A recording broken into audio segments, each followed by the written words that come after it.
Don't forget to subscribe my channel Hang Duk Mana. Sas. Assalamualaikum, selamat datang lagi ke channel Hang Duk Mana. Mari kita dengar respon Iswadi Munir tentang isu apa. SPRM akan panggil bekas Perdana Menteri, dua pembantu. Saya baca detail sedikit. Suruhanjaya Pencegahan Rasuah SPRM akan memanggil seorang bekas Perdana Menteri dan dua pembantu dalam siasatan ke atas 3 kes berasingan dikaitkan dengan dakwaan penyelewengan dana. Sumber meletup FMT, dua pembantu itu pernah berkhidmat untuk dua Perdana Menteri. Mari kita dengar respon Iswadi Munir. Dia akan kita komen macam biasa. SPRM panggil bekas Perdana Menteri, Ketua Setiausaha Sulit minggu ini.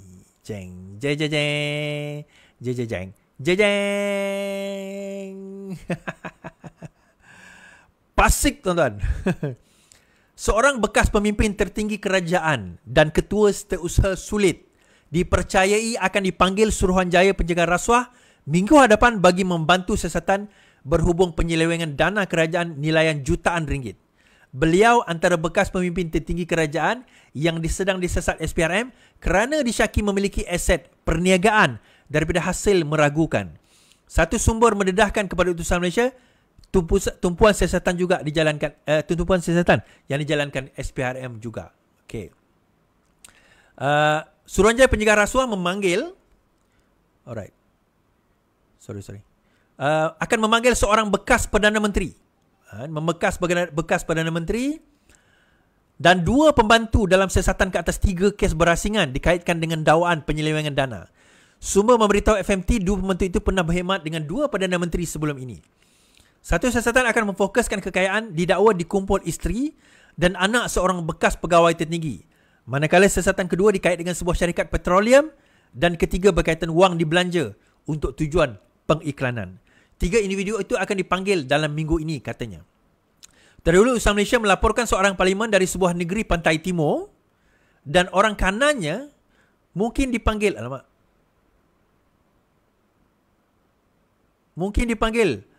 bagi siasatan di bawah.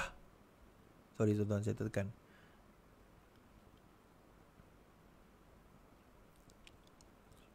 Bagi membantu siasatan mungkin dipanggil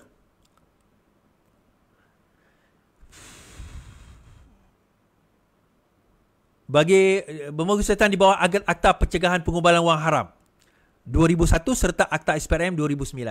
Abah itu juga melaporkan seorang individu daripada individu didakwa memberikan projek membabitkan dana awam kepada individu tertentu ketika beliau memimpin negara. Siasatan ke atas 3 individu ini menyusul siasatan SPRM terhadap bekas Menteri Keuangan Daim Zainuddin. Daim sedang disiasat atas dakwaan rasuah dan pengubalan wang haram, menarik ilham 60 tingkat di Kuala Lumpur yang dilaporkan dimiliki beliau dan keluarganya sudah disita berhubung siasatan itu. Daim menafikan melakukan sebarang salah guna kuasa. Now, kalau kita nilai, kita kaji, siapakah bekas Perdana Menteri tersebut? Nah, sebelum Datuk Seri Anwar Ibrahim, dia hanya ada beberapa orang je, tuan-tuan. Dan 3 kes ni 3 kes berbeza.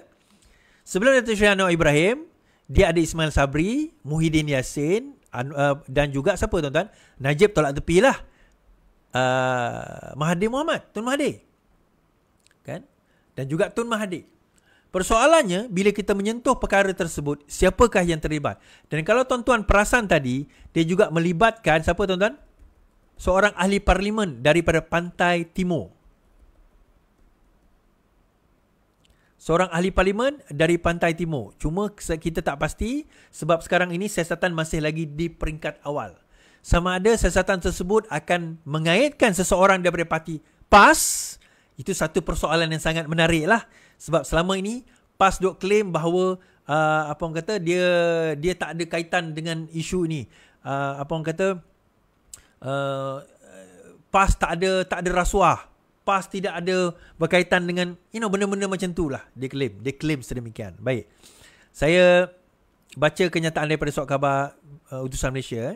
Kata penaung kepada satu sumber mendedahkan kepada Utusan Malaysia, tumpuan siasatan yang dijalankan SPRM juga memberi perhatian terhadap kekayaan yang dimiliki oleh ahli keluarga bekas pemimpin tertinggi berkenaan termasuk anak dan juga isterinya.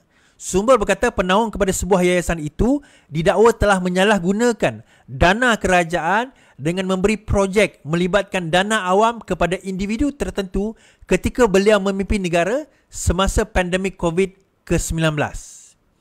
So ada dua je tuan-tuan COVID-19 ni. Clue-nya kat situ. Okey. Saya baca dekat atas. Seorang bekas pemimpin tertinggi kerajaan dan ketua struktur. Okey. Sumber berkata penaung, iaitu Ismail Sabri dengan Muhyiddin Yassin, ahli parlimen di sebuah negeri pantai timur dan orang kanannya mungkin akan dipanggil SPRM minggu hadapan bagi membantu siasatan di bawah Akta Pencegahan Penggubalan Wang Haram, Pencegahan Pembiayaan Keganasan Hasil Aktiviti Haram 2001 dan Akta SPRM 2009 katanya. Sebab ada yang kata Ismail Sabri Dalam perkembangan berasingan, sumber berkata SPRM juga JPA telah menjalankan siasatan terhadap seorang lagi bekas pemimpin tertinggi setelah disyaki menggunakan dana kerajaan bagi menyelamatkan perniagaan anaknya sehingga menyebabkan syarikat gergasi petroleum negara kerugian sehingga 500 bilion sejak 1979. Yang ni siapa tuan-tuan? Kata sumber, syarikat gergasi petroleum itu juga didakwa menjadi alat dalam menyelamatkan syarikat berkaitan kerajaan yang mengalami masalah keuangan. Dana-dana daripada syarikat gergasi petroleum itu disyaki telah digunakan untuk membina beberapa projek mega negara. Selain bekas pemimpin tertinggi itu, ada juga tycoon-tycoon perniagaan juga sudah berada dalam radar SPRM, jelas sumber. Pada 22 Disember lalu, Perdana Menteri Datuk Seri Anwar Ibrahim menegaskan tindakan SPRM menyiasat dan menyita Menara Ilham membuktikan sistem penguatkuasaan negara ini tidak melindungi sesiapa yang terlibat dalam rasuah. Anwar juga berkata sistem keadilan dan penguatkuasaan khususnya berkaitan integriti mesti menunjukkan contoh dan berani untuk bertindak terhadap rasuah besar.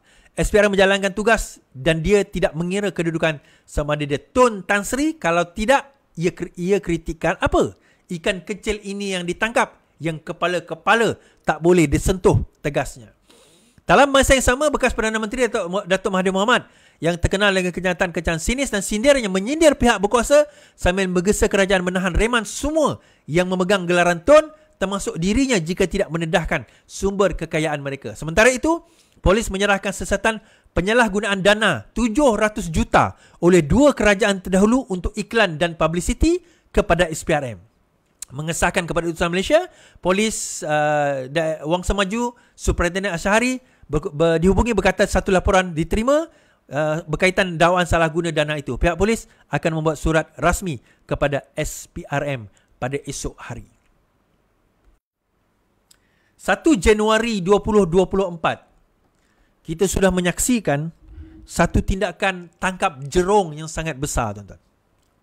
Sebab itu, hujung semalam saya sebut, kita doakanlah semoga Datuk Seri Anwar Ibrahim diberikan keselamatan, dijaga keselamatan beliau. Diorang sekarang ni diorang dok gabra, main isu liwat, bapuk tua dan sebagainya. Itu isu dia main. Daripada dulu dia main isu tu, tuan-tuan. Dia lupa bahawa sekarang ini kita bercerita soal rasuah. Tuan-tuan ingat tak? 25 tahun yang lalu, tahun 1999, 26 tahun yang lalu, 1998, kita berjuang untuk apa, tuan-tuan? Pada masa itu, perjuangan kita adalah reformasi. Reformasi apa? Reformasi kita adalah untuk memastikan sistem kita, sistem yang benar-benar terjaga. Dan kita bukan sekadar kita kata membetulkan sistem, kita kena bawa mereka yang tidak sepatutnya ke muka pengadilan. Sekarang ini, tahun 2023, ramai pengkritik mengkritik Datuk Seri Anwar Ibrahim. Di mana reformnya? Di mana reformnya, tuan-tuan? Kita nak tangkap orang, bukan hari ini kita berkuasa, esok kita terus tangkap semua orang. Lusa bebaslah dia. Nak tangkap orang, nak buat siasatan, kita kena mulakan dengan siasatan yang terperinci supaya nanti tak terlepas sebagaimana yang berlaku kepada orang-orang sebelum ini. Asal jangan tak tangkap, dia kata. Yang penting kita tangkap dulu. Siasatan kemudian tak settle pun tak apa. Itulah masalah kepada siasatan yang ada sebelum ini. Sebab itu kalau tuan-tuan tengok, baru nak panggil ni kenapa? Menunjukkan dia orang dah kaji setahun ini, dia kumpul data dulu. Setahun ni kumpul data dahulu. Setelah mereka mengumpul data yang cukup, Sekarang ini mereka memulakan siasatan. Nak siasat benda ni tuan-tuan, terutama melibatkan money trail. Dan orang ni pula bukan mereka bodoh. Bukan masuk duit masuk akaun sendiri. Yang tu senang. Yang ini dengan offshore account, diorang kena pula berbincang dengan Interpol, kena bincang dengan CIA, dengan bincang dengan negara-negara luar, nak bawa balik dokumen. It will take time. It will take years. Tetapi sekurang-kurangnya telah dimulakan oleh Datuk Seri Anwar Ibrahim. Kenapa perlu dimulakan? Ada juga pihak yang berkata, suara-suara sumbang, kenapa perlu kita ada witch hunting? Witch hunting ke tuan-tuan? Kalau tak salah, kenapa takut? Kalau tak salah, kenapa takut? Kalau tak buat, kenapa gabra? Kita ingat lagi, tuan-tuan, budak-budak muda tak tahu Bank Bumiputra. Bank Bumiputra Malaysia Berhad, BBMB. Tuan-tuan ingat BBMB? Yang usia saya dan ke atas ni ingatlah. Bank Bumiputra Malaysia Berhad, bank terbesar di Asia. Saya ingat iklan dia. Bank Bumiputra Malaysia Berhad, bank terbesar di Asia. Memang betul, BBMB adalah bank yang terbesar di Asia dengan aset lebih bilion ringgit pada waktu itu. Apa jadi dengan Bank Bumiputra? What happened to Bank Bumiputra, tuan-tuan? Apa jadi? Apa jadi dengan MAS? Apa jadi dengan Bakun, projek Bakun? Tuan-tuan tak tahu projek Bakun tu berapa kali kena bail out. Kita bertanya soalan. Orang duk sibuk. Mata wang hari ni dah makin mengukuh. Mata wang kita sekarang ni USD to MYR. Semalam saya cek RM4.60. Hari ni pun masih lagi. Hari ni RM4.59. Hari ni RM4.59. Sudah semakin mengukuh. Nah, orang bertanya, kenapa lah mata wang kita ni tak makin baik dan sebagainya? Kenapa mata wang kita ni tak mengukuh? PMX jadi Perdana Menteri pun tak jadi elok. Tuan-tuan, mata wang kita dengan Brunei, dengan Singapura tahun 80-an 111. Tetapi sekarang ini kita dengan Brunei, dengan Singapura 3. Kenapa? Singapura dan Brunei semakin maju, kita semakin tenggelam. Kenapa? Tanya soalan ini dahulu.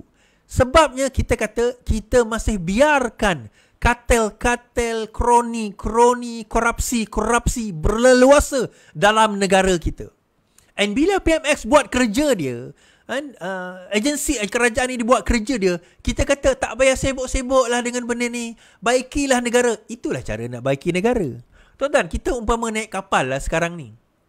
Kita sekarang ni naik kapal. Kapten kapal duk sail lah macam mana, duk layar lah kapal tu macam mana hebat sekalipun. Tapi kalau orang kat bawah masih tebuk kapal tu, agak-agak kapal tu laju ke slow, kita kena tangkap dulu yang duk tebuk-tebuk kapal ni. Kita kena dakwa mereka. Menjadi pengajaran kepada yang lain. Engkau sekarang berada di dalam kerajaan yang tegas. Yang tegas membantras rasuah. Jangan duk cerita nak tebuk-tebuk. Kalau tak nak masuk ke dalam. Kartel ayam 1 tahun saja. Kartel makanan ayam 1 tahun saja. Datuk Seri Anwar Ibrahim apa dibuat? 5 kartel kena saman 400 juta ringgit.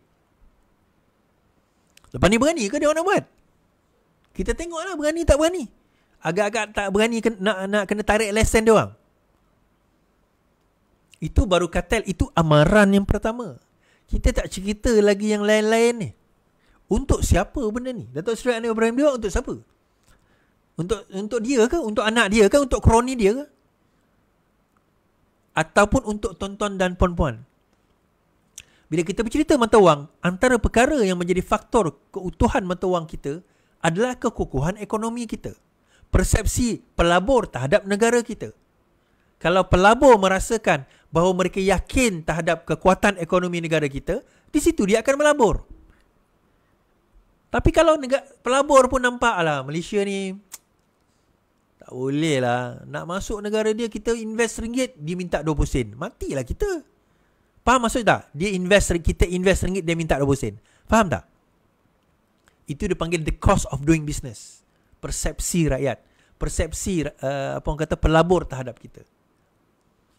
So, hari itu Daim, bekas Perdana Menteri, bekas ahli Parlimen Pantai Timur, pegawai kerajaan KSU, sekarang ini dipanggil. Dan saya juga tahu apa yang berlaku terutama dalam pegawai-pegawai kerajaan. Sama ada yang masih dalam pegawai kerajaan dan juga yang telah bersara.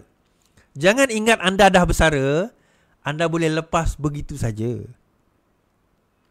Kan? Jangan ingat dah bersara, anda boleh lepas begitu saja. Oh, tidak semudah itu. Kita tahu komen saya satu je lah, baguslah explain siasat ni, sebab kita heran juga mereka ni semua kaya-kaya ni kan, kita pun heran jugalah. Ada yang kata anak dia kaya sebab usaha sendiri, itu kita pelik juga. So kita nak lah explain siasat lah semua mereka yang kaya-kaya ni kan. So at least tak adalah kita nak tahu juga macam mana dia orang boleh kaya kan. So kita boleh belajar dekat situ. Okay tuan-tuan, mari terus menyokong kerja apa pada Nabi Ibrahim. Assalamualaikum.